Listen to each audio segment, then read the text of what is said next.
Saudara, berbagai menyebarkan varian baru informasi virus palsu corona ini telah melalui masuk.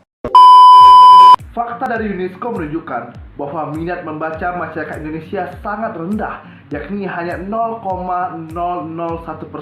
Hal ini menunjukkan bahwa jika ada 1000 masyarakat Indonesia, hanya berbanding 1 orang yang berminat untuk membaca. Hal ini akan berdampak buruk kepada maraknya berita-berita hoax yang masuk di Indonesia, sehingga masyarakat banyak yang menelan mentah-mentah. Survei dari KIC juga menunjukkan bahwa sebanyak 60% netizen di Indonesia pernah terpapar oleh berita hoax. Nah, maka dari itu, saya di sini akan menjelaskan bagaimana tips-tipsnya yang berangkat dari masalah hoax ini agar kita menjadi seorang netizen yang smart, netizen yang mampu membedakan mana berita yang valid dan mana berita yang hoax. Saya akan memberikan contoh postingan konkret di Instagram yang membuat sebuah berita hoax.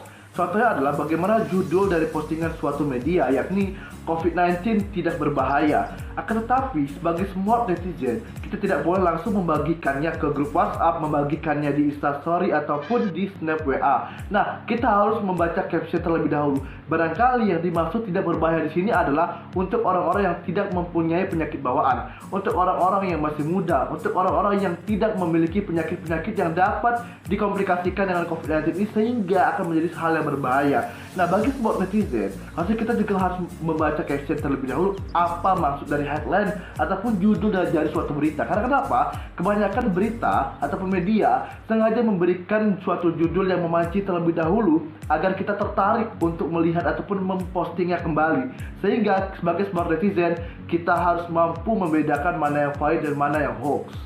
Nah, yang berikutnya, apakah setelah kita membaca caption, lantas berita tersebut menjadi berita yang benar? Belum tentu. Kita harus mampu mencari berita-berita lain yang relevan dengan berita tersebut untuk memastikan validasi dari berita yang pertama. Apakah dari internet, apakah dari Instagram, Facebook, dan juga situs-situs resmi dari pemerintah misalkan. Agar apa? Agar kita bisa membandingkan mana berita yang benar, mana berita yang salah, mana berita yang valid, dan mana berita yang tidak valid. Nah, harapan saya setelah teman-teman mendengar video ini, saya ingin agar teman-teman bisa membaca caption dari suatu berita, lalu membandingkannya dengan berita-berita yang lain. Agar apa? Agar berita yang ingin kita bagikan di sosial media kita menjadi berita yang valid dan tidak hoax. Salam smart netizen. Bye-bye.